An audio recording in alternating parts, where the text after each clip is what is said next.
This is a show about facing fear, unlocking courage, and taking action. Courage isn't necessarily a daunting thing. It's going to give you more purpose. It's going to give you more drive. It feels like making a courageous decision is going to get you closer to who you aspire to be. It's knowledge plus faith plus action equals courage. If you are on the other side of the table and your job is at stake and your brand is at stake, okay, so show me the showreel, show me the things, show me the media, thinking, fine, can I really have an honest conversation with this person? Are they going to both support and challenge me? Do I feel them here?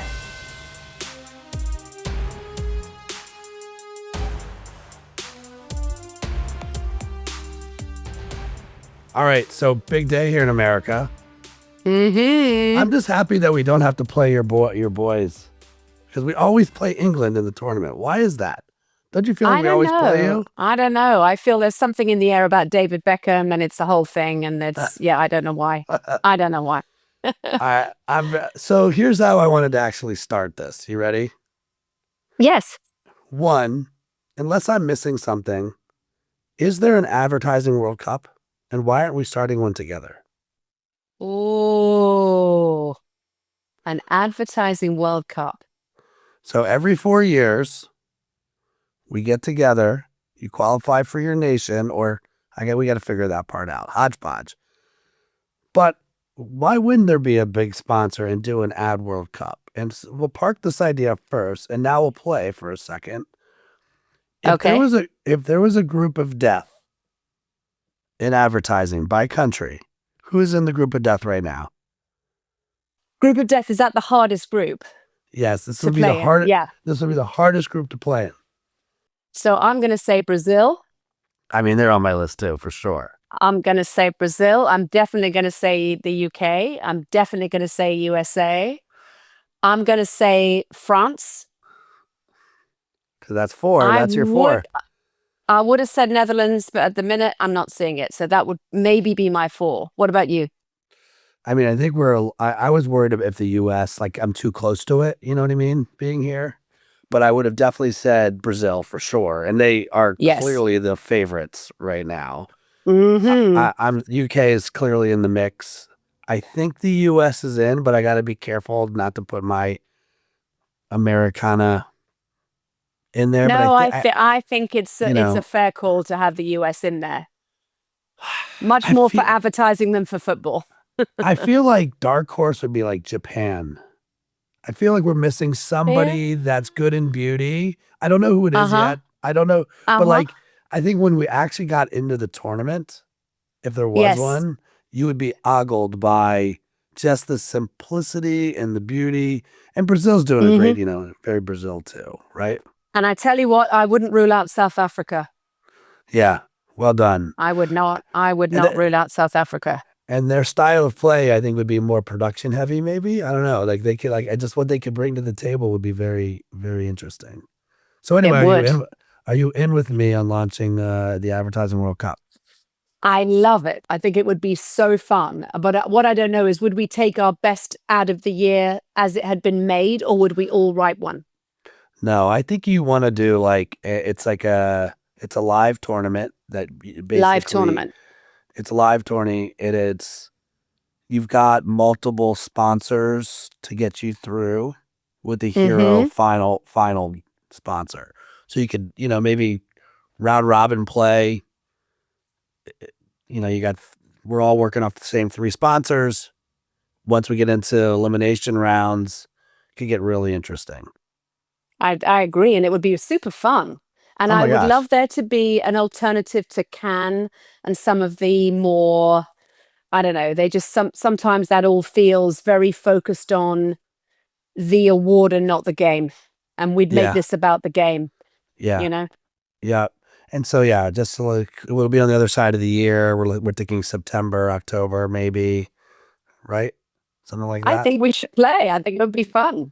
All right, it'd be hilarious to work out who's going to be in the team from the UK and who's going to be in the teams and how you get there. Is it like the Eurovision Song Contest? I don't know, where everybody has to, but it would be fun. And I think one of the things I love about that idea, Ryan, is there's joy in it. Well, is there still joy in all of this? Like, do you find, I mean, Helen, you're an interesting one because you've built agencies, you've been a leader at an agency now, you value creativity, like you've got to sort of experience all the different pieces along the way.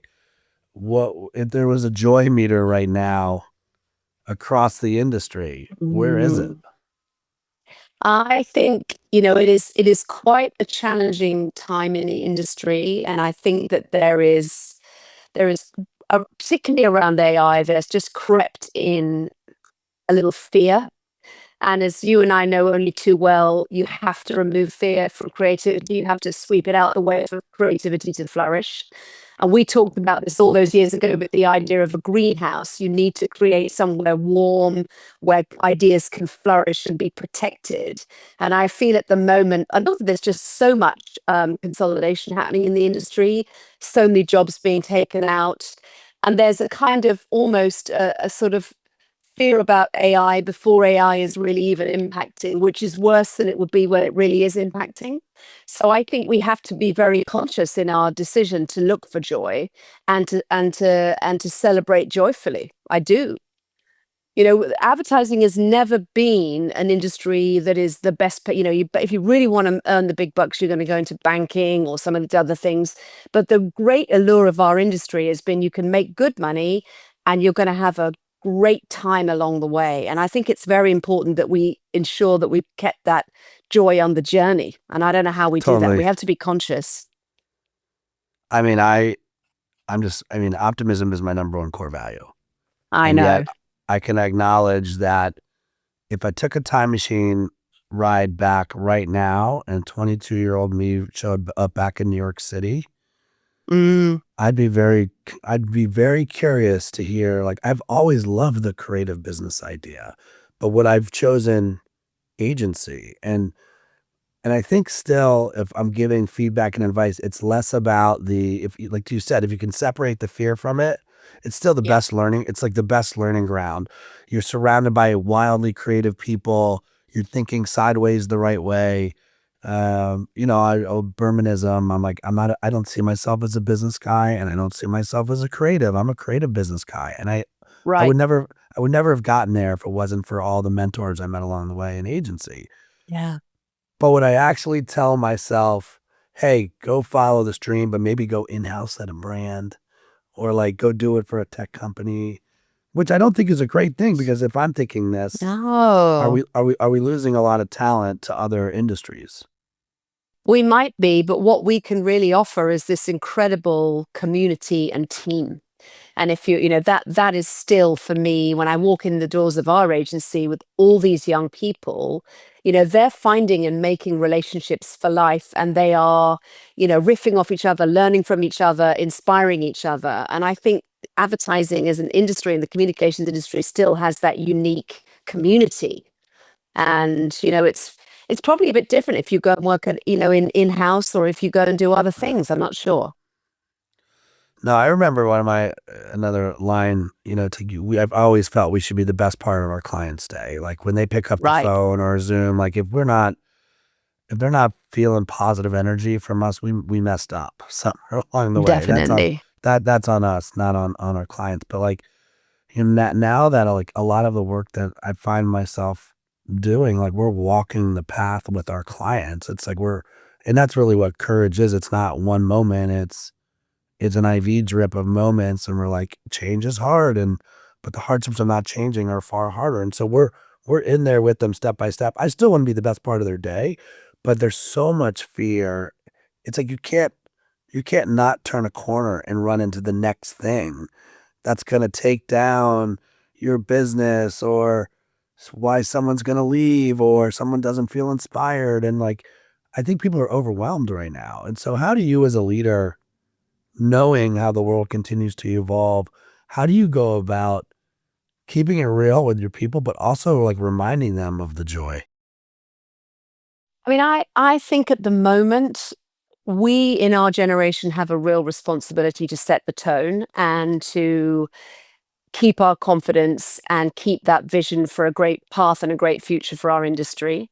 And my anxiety about all this consolidation and the big groups at the moment is they're so focused on the change, the consolidation, the cutting, the efficiency, we don't have enough voices that have got a vision for the future and an excitement about the future and a sense of, you know, passing that baton on and feeling excited about the whole group of people who are running. And I think we have more of a responsibility than ever to bang that drum and to show people, and especially young people, that brilliant creativity, strategic and creative thinking will always be a prize, will always be valuable.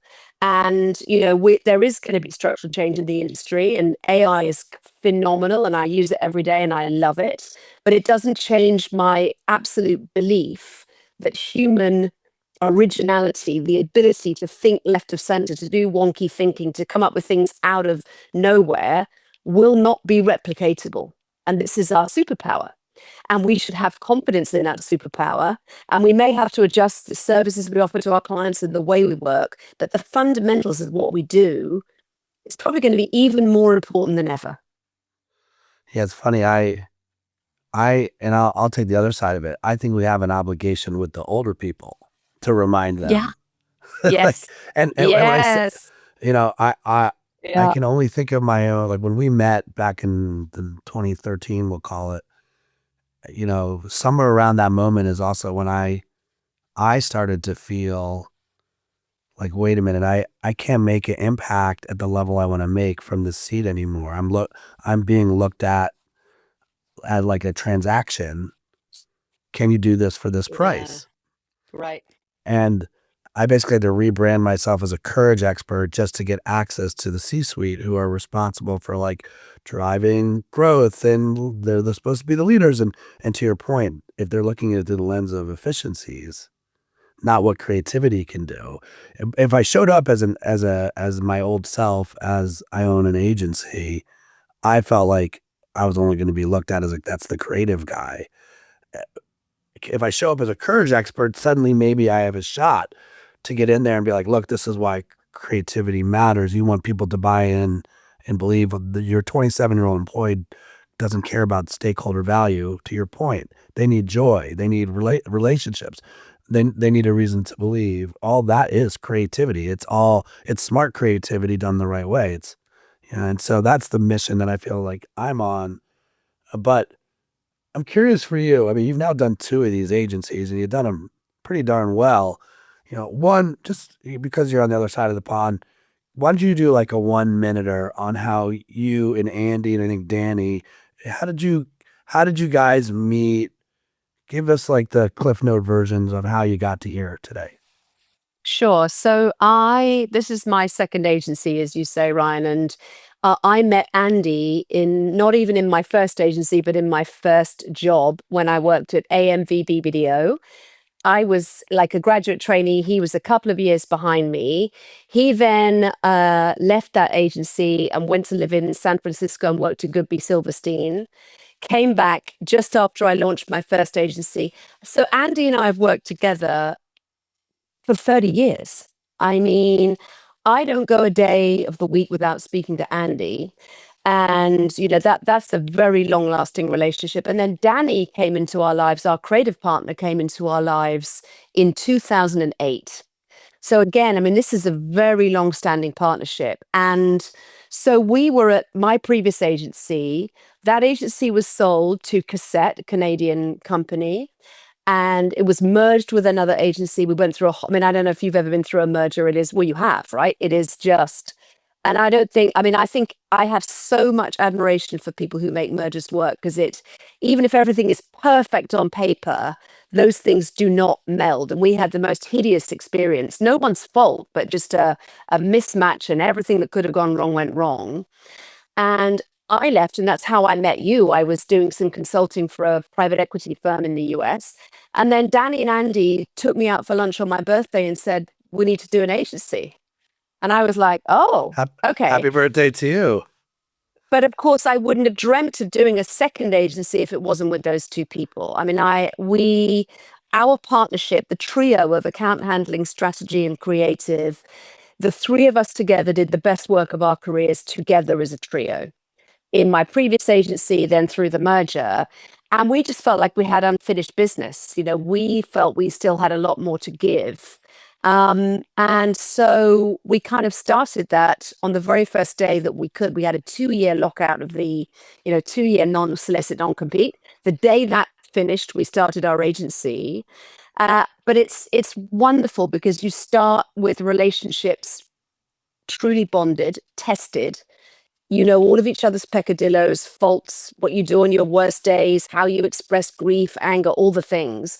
So what that does is you say, well, we've got all this sorted out. Well, let's go do it. There's no internal, how do we work together? I don't like this about you. What are you good at? And I think we were just able to have this incredible partnership where everybody played to their strengths, and the trust was never, and is still to this day, never been in question. It's so hard to find even a few people like this. It's really I think, rare. It's really rare, Ryan. I mean, I trust you to give me a reason not to, but when it comes to the work, right, it's like there's just something super special about what you all have together. And also, you answered the question that most people never do. You're like, if we got a do-over, right? If we got a do-over, what would we actually do differently? And what's great is that you all came together. Can you share, I mean, it's been a bit, you've done it, but can you share, like, I mean, in some ways, probably the lockout, the 2-year non-compete gave you time it forced you to think through, like, what comes with you into the future and what are we leaving behind? Were there any, or was there a core principle that came forward, like, never again, or we got to double down on X? Yeah. And in fact, you would think that we thought about it very hard, but we didn't think about it till about 2 months before we did it, because we were off working and we were all doing separate things. And then we kind of came together. So we came together in November and we launched in May. So we'd had this time apart. And I think, it sounds a bit sentimental, but we really missed each other. We really missed that, the working conversations and the laughter. Honestly, Ryan, there's not a day that goes by where there isn't stupid, silly jokes and laughter and mick taking and all. And we'd gone off doing different things and we missed it. But actually, we didn't have a plan. So we didn't have an agency name the day we launched. We didn't have a business plan. We sat down and went, oh my God, what should we do? But actually, the luxury of having, particularly for me, because I founded the previous agency, MCBD, to have the lessons learned from a previous startup, and I'm sure you found the same. You go, what am I taking? And what am I, more important in a way, what am I not doing? What am I leaving behind? And I would say the number one thing was to understand that your founding work defines who you're going to be. The first 3 campaigns you do, if you take on an account that it's a bit conservative and you're taking it on for the money to pay the mortgage, which was my first experience, we won a couple of quite conservative. So we won a bit of government work for paying your taxes. We won a cruise liner, which was an amazing cruise liner, P&O Cruises, but for a very conservative client, very conservative audience. And then you spend years trying to prove that you can also do, unbelievably Magic. Brave work. And so we held our nerve and we waited. It was quite nail biting. We didn't really have any business for about the first 4 or 5 months. And we turned down, I mean, we always tell this story because we were offered without a pitch, it was a loans company, like payday loans. They said, we're going to give you our business. We're going to pay you millions of pounds a year. You can do whatever you want. And we were like, no, we don't like the ethics of the company. We don't think that's how we're going to. So how you set out your stall, holding your nerve, I guess, will be the one thing. Hold your nerve to set out your stall with the kind of work that you want to put out in the world. It's really hard to do. It's very easy to say. It's really hard to do. Totally. No, it makes total sense. And again, it goes back to the journey, right? Like, and we've made this mistake I've made this mistake so many times where we've taken on a piece of business and it's just for the money and you have a business to run. And so You know, we weren't Lucky Generals or we weren't Myden and Kennedy. Like we had to figure out a way. The dream was stay with us in this market that's not really known for creativity, right? We were known for the fish taco. I mean, like we were known for that. And so, and by the way, I lost some of my best people by saying, stay with us. We're going to do this piece of business. We need the revenue. And it affected, I think it made a big impact on my brand because I'm the one that said yes to that business. Now, no regrets. Like you learn from these things. No, like and you it's said, very like, human, Ryan. It's human. It's human because you think, well, I've got these mouths to feed at work. I've got mouths to feed at home. This is scary. I don't know what's around the corner. I mean, it's very human. Well, I also say you either learn from those moments or you don't. And you know, we still do. We still do. I mean, the courage business, sometimes it's courageous leadership. Other times it's courageous ideas, and we're trying to be intentional on when we can, hey, when do we take on do we actually feel we can do some magic here or not? Right. And I will tell you, in this time around, it's the first time I've fired a client because I'm like, this isn't magic. This is not fun. We're supposed to be a special forces that helps you figure out your special. This isn't it. This isn't it. We had presented what we thought was special. They moved us in another direction. And I'm like, this isn't fun for us. It's not fun for your people. We're not going to leave you high and dry. Let's run this for the next 6 months. And just so you know, we're out after that. And, you know, the irony, the guy has courage as a backdrop here. That was a courageous conversation at the time. And it's Very much so. To my people that I was serious about, like, are we doing powerful ideas? And we shouldn't be doing anything unless it's that. And that's the mission of the company. And I think what's so interesting about people in the creative industries is although, you know, they want to get well paid, they don't do it for the money. They don't come to work for the money. They come to work for the fulfillment and the excitement of being part of something creative. And so, you know, it's easy to sort of go, well, we need to pay wages a bit, but actually people will give you their all if they feel they're part of a mission that is about doing their best work. And then hopefully the money comes, you know, but it's very easy to say those words, very hard when you're an entrepreneur to follow them. But I'm really glad we did that at the start of Lucky's. And it's interesting what you say, because it is extremely powerful culturally to either pull out of a pitch, refuse to do a pitch, or resign a piece of business. And you shouldn't do it every day because it can feel reckless. And we're optimists, right? We always go, I can turn this around. The next campaign will be better.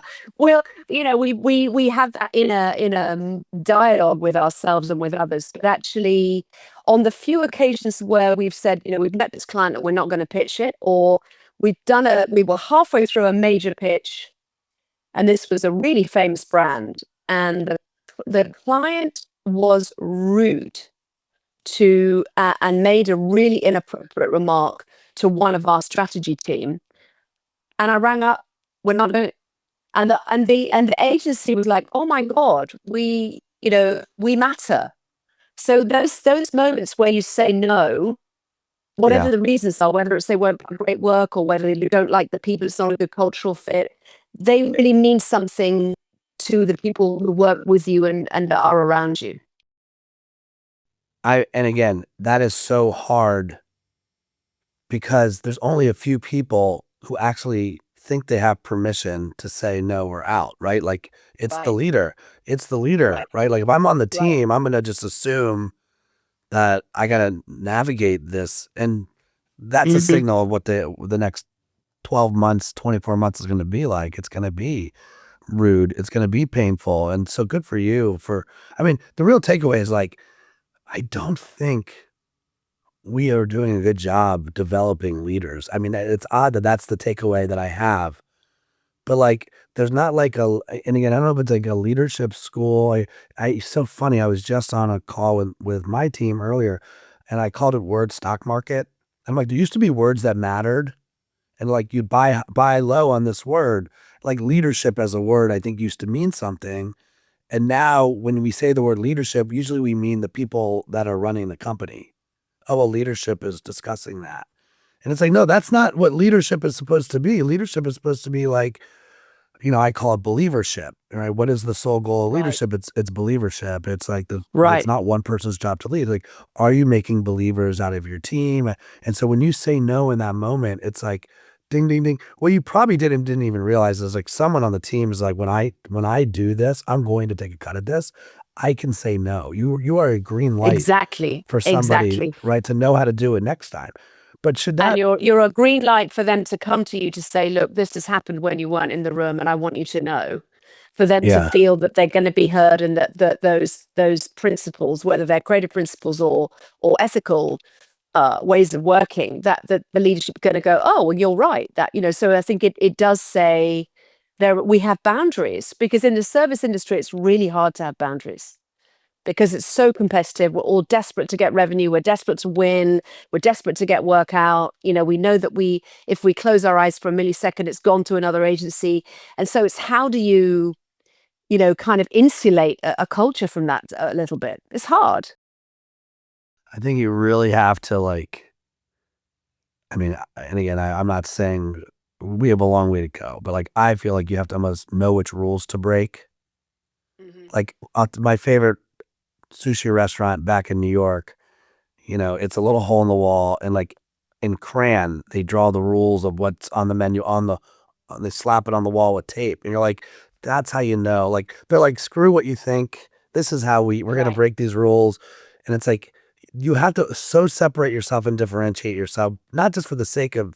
By the way, they have an amazing product, which is why I go there. Yeah. Let's just call it what Yeah. it is. Can't Yeah. wait to go there. So how do you just stay focused, to your point, on unlocking a great creative product that you can then break some of those rules and you're not looked at as a commodity?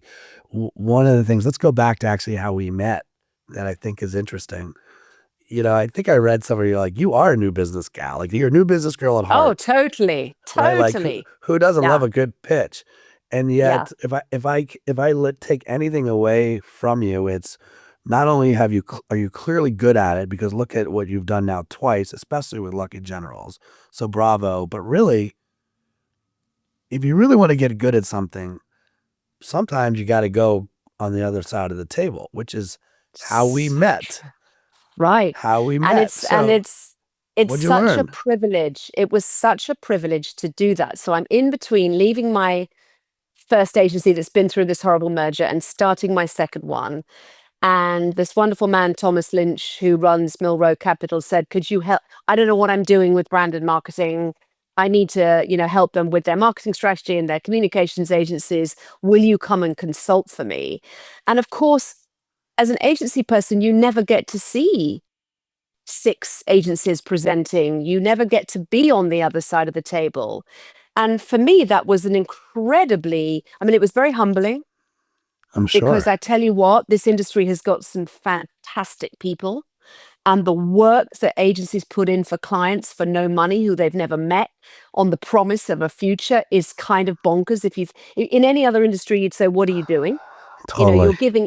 You're giving your heart and soul and time and money and all the things. And so that's very humbling when you see these amazing people who are so imaginative and passionate and intelligent, and that was pretty much across the board with the agencies that I got to go and see. So that was humbling. But then also the other good lesson for me is that, well, two lessons. One is that people buy people. We always say these words, right? You always go, oh, it's a people business. I'm a people person, blah, blah, blah. If you are on the other side of the table and your job is at stake and your brand is at stake and you are at a crossroads with your brand, you are not really giving your business to a show reel or a presentation or a particular idea. You're giving your future to someone you think you can trust. And I think, and this is your great, this is one of your complete superpowers, Ryan, is because you are so authentically yourself, and you don't hide behind any kind of tropes, and you don't put on anything. You're just you. But I think, the reason they were just very drawn to you, and I was very drawn to you, is that, can I really have an honest conversation with this person? Are they going to both support and challenge me? Do I feel them here? Okay, so show me the show reel, show me the things, show me the media, thinking, fine. But actually, a lot of the time, all of those things are good. So it's who do I believe is going to give me, gonna be additive in my life, in my working life. And it's that became, and the same was with this wonderful creative Jamie Barrett, which I know the story Barrett. that Totally. I mean, they had just started their agency. He's a phenomenal person, but there was just that sense of, I'm going to care. I'm not trying to get the revenue. I'm going to care about the fact that the founder of this business is here trying to drive it, and how we're going to differentiate. So that for me was a wonderful lesson and so your casting and who you're putting in the room, and the freedom you give people to speak and have oxygen in the room. Because what we all do when we're pitching and we're nervous is we fill the room with 80 charts, 17 creative idea, and then we're racing, and the client's not even got time to ask you, breathe, absorb it, which you guys did brilliantly because you made it a conversation. So that, there's something there about, by and large, a certain level in the industry, people are great. So how do I feel about you, and can I connect with you is so key. It's really, really key. Well, I also think when fear wins and you have to win that piece of business, then people change. They right? do. And They leaders and leaders change, and it's almost like I wish there was a statistic that studied pressure in sports. Like, it's all pressure, but like, here we are with the World Cup. Like, do you perform at the highest level? It's just another game in week 3. How you show up is very different than we're in the knockout rounds now. And I do think I've always felt, maybe because as an entrepreneur, I've been less fascinated with ceilings and more fascinated with floors. Like, how low Right. have I been willing to go for what I believe in? Right. Like, Yeah. and to stay myself. Yeah. And I've always felt like, well, it's kind of like a slingshot catapult. Like, actually, the lower, if you truly believe in this, and you actually let that thing go, it's just a matter of time, as long as you stay on your principles. All right. Humor me for a minute, by the way. So I want to be thoughtful and respectful of like who's listening, which is, I have my audience. It's leaders. It's curious folks. It's people that want to be brave in their positions. I probably spoke somewhere, did a workshop somewhere, and they, for some reason, seem to like the content and keep coming back. But I also know that like there's Helen fans, and they know you and they trust you, and there's probably some at your own company that are going to be listening to this. I want to be respectful and thoughtful of this next question, but like, I gotta ask, like, not that things happen in threes, but if we just got over that part and you were gonna go, you know what, I love Lucky Generals for what it is. Mhm. If I was ever gonna start another thing, and I'm sure Andy or Daniel or not, what's essential? What do you leave behind? Again, it's an unfair question, but what do you leave behind, and what do you take forward?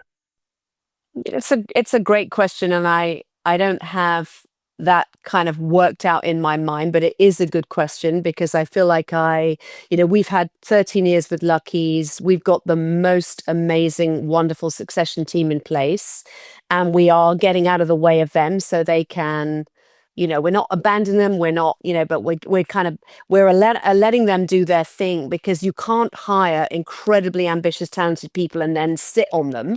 So the three of us are, we've done this sort of, it's all hand gestures, but we've been like this, and now we're like this, Nice. and that's a journey. And it's not an easy journey for founders, as you know, because I'm still coming in the morning going, the flowers are not fresh, and is the loo roll, you never let go of that as a founder, and is the coffee hot, and the detail of it. But actually, we've got this wonderful team in the US and in the UK, and they are flourishing, and they don't need the coffee plunger trio above them pushing them down. They need to be liberated. So, of course, I do think, well, I've got a lot to give. I've still got energy. I'm not cynical. I still love the business of creativity. But I think if I were to do anything entrepreneurial, I would try to put everything I've learned into building a brand. We spend a lot of time helping other people build brands and harnessing creativity. And I think, I don't even know what it would be, but I think curating a brand that is very much led by brand principles and brand values, and therefore, how you communicate those things, would be fascinating to give it a go. It'd be scary. But I feel like that would be really, and then hopefully work with Lucky's to build it. That would be, Yeah, that's an easy one. Lucky's right? would be my agency. Yeah. That makes sense. Yeah, well, again, I think the theme of I don't know how to totally process this, but like the theme seems to be this hybridization of, like, if I want to, like, again, new business. You want to be great in new business? Go see what life is like on the other side of the table. If you want to be a great creative, you should probably go judge an award show. Because I'm like, it's like, if you want to like be like exception, I don't even know what exceptional brand is. How much better would you be servicing a brand if you had your own brand? And I've fiddled with, I still have a sock company. I don't know if you know this, called Sock Problems. Oh And yeah, this that's was wonderful. I this was forgot my about that. yeah, that was my 2 year sort of like, hey, could we create a sock brand where sock is a verb as much as it is a noun? And if you want to sock Yeah, cancer, if you want to sock racism, if you want to sock extinction of animals, every sock has a different charity partner on it. And it's like we give 25% back to the charity. Now, amazing. what I learned fast is like I'm very good at some parts of that brand building side, and other stuff, like, thank goodness I had like an operator who knew what the heck he's doing. And we're still humming along here. It's not like my courageous remains the focus, but I learned more about this side of the house by studying supply chain. And we went Right, to, actually right. see like who's making our socks. So I love that idea for you. Now the moral of the story is not to quit your job right now, folks. It's like that's not No, the no, moral of the no, story, right? no. But it is like 1+1 does kind of equal 3. Ryan, I'm gonna have more time because I'm not going to be operating. I'm going to be chairing and I'm not going to be running and operating this wonderful business, and that's also exciting. It's kind of scary and it's exciting. No, well, And I will have, I'll you have have too much time. to do. Well, you and I are doing. We have a World Cup to build. I thought that was what we We do, decided. exactly. No? That could be the other. Yeah, but I hope we can do more than one thing. That would be, that maybe the World Cup is the brand. I don't know, but yeah, that All would right. be fun. So if I did have a magic wand, and I'm like, here you go. Let's just, this is the humor me moment. So we're gonna free up time for you. What is that? And you're gonna present like a one page PowerPoint or keynote of a pie chart of how your time is spent. Give me the percentages on like Ooh. what travel or mentorship or new business, or what does that look like for you? And just honestly, it's very good, a well-timed question, because I'm thinking about those things right now. So just 3 months ago, I come from a family of educators. Like, my father was an economic historian, my mother was an art historian, my brother and my sister are academics. Everybody in my family is educators. And so one of the things I've been feeling for a long time is, in this pie chart, learning new things, right? And that's part of my DNA, the curiosity, which you and I both share, this desire to keep learning and growing. So 3 months ago, I started a course to learn how to be an executive coach. And that has Nice. been amazing, unbelievably humbling, because founders are, go do this, they don't, and the principles of coaching are so beautiful, but also so different to what I've been doing for 25 years, which is, really holding space and silence for other people in the fundamental belief that everybody has inside them the ability to solve any problem they're facing, which is such a beautiful thought. So, whatever is on the person's mind, you come into the room with the confidence that they can solve it if they just are given some time to think out loud. And that is it's an incredibly new and challenging and different skill for me, but it's beautiful. So I'm doing that. And I don't know if I would want to be a professional coach, but I think learning the skills, mentoring is so different to coaching, Ryan. Totally. I don't think Mentoring I've been doing yeah. for 30 years. Coaching is a very different, and I think it's really hard to do it well.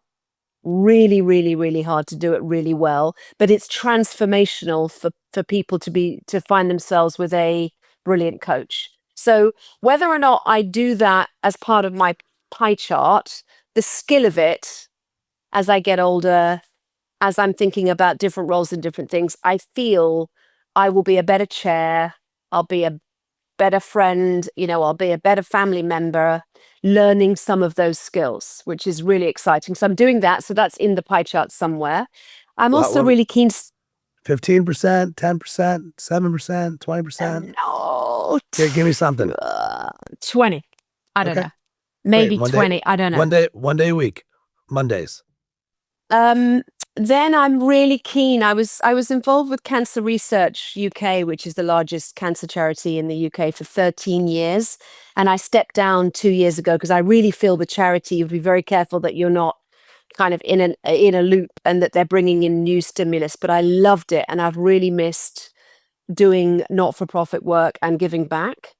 So I'm just about to join the board. I thought what I really want to do, having done cancer and obviously being a cancer survivor, I thought, what do I want to really do? And I decided I really want to do something to help children. So I have just been invited to join the fundraising board of a charity in the UK called Childline, which is an amazing charity, it's the need is so great. I went to the call center. This is kids with nowhere to turn, either on, they're either messaging or they're on the phone. Just talking to someone about their problems, and the need for this in this social media world where people are, really suffering, and mental health issues are massively on the rise with young teenagers. There's a real need to help them grow as a charity. So I'm going to do that. I would love to do that 20%. I would. Whether or not they need me or how I do that, I don't know.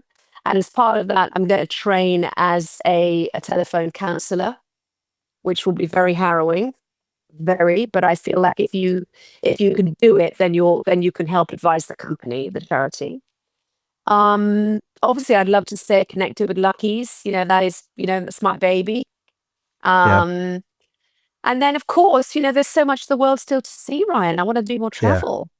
Yeah, I'm with you I on do. that. I think you never stop learning every time you go to a new country, a new city.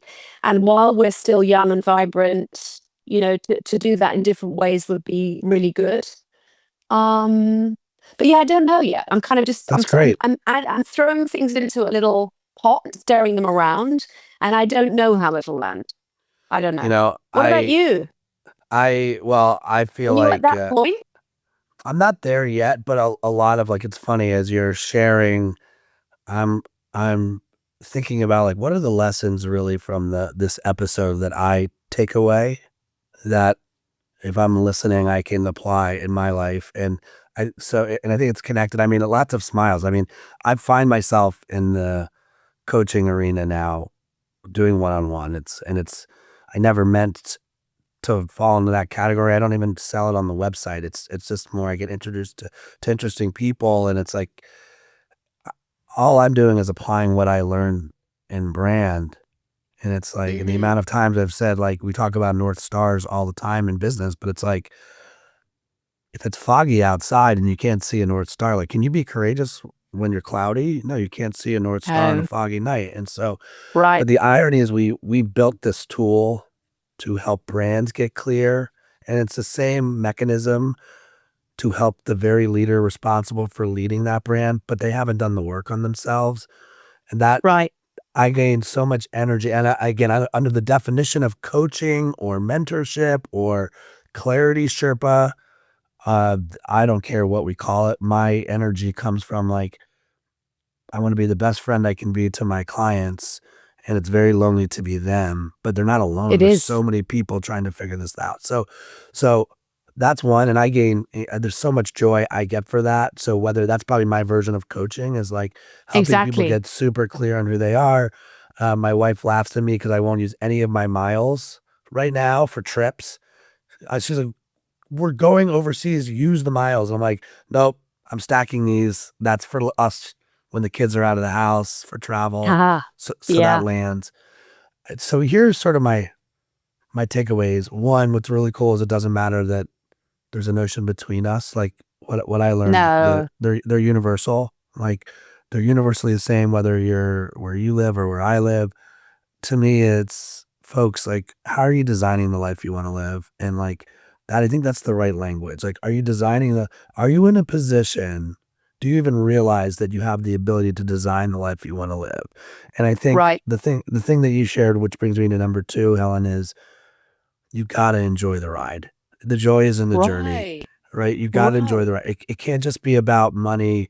And I've got people in my family that are brilliant people that I love that don't like waking up to go to work. And so I'm like, so you're basically asleep for 8 hours. And then you go to sleep again for another 8 to 10 hours. And then you put your kids to sleep only to have 2 hours at the end of the day for you to watch TV and you're too exhausted. It's like, no, you got to find something and you can't lie to yourself about what's the thing that works, which is the third point is like, you got to find what makes you you and keep it real and just be you and be at peace with you and Right. embrace your freckles. You're not going to be for everybody. Find your people, go Totally. ahead. Totally. And I think you made a really important point that as well to me that's really resonated with me, which is we have a responsibility because we have the privilege we have. We've been on the journeys we've been on. We have a level of seniority and maturity, ensuring that this kind of believership, leadership exists wherever we show up, however we show up. I feel that's something that we can all do. All right, you and I have work to do on this World Cup idea. I mean, by the way, We do. I thought about it this morning. Like, does this exist? Like, and I couldn't find it It anywhere. should. So, look, It hey, should folks, exist. if you've made it this long and are still listening to the episode, you heard it here first. The idea started here, and we're going to see how we can make it go. And Helen, you're amazing. Exactly. And can we make sure we stay in touch, please? And not, we I clearly would have love work to that. do. And we haven't been the best in the first 13 years, but I think, we can but you know what, Ryan's so interesting when you meet like-minded souls, the bond never goes. Yeah. And I love that. And across the world and across our journeys, meeting people with the same values and the same optimism is rare and beautiful. So I'm very grateful to have reconnected. I can't wait. We'll be live soon enough. Who knows where, but we'll figure it out. And thank you for sharing this morning. And keep doing what you're doing. And we'll talk more soon, I'm sure.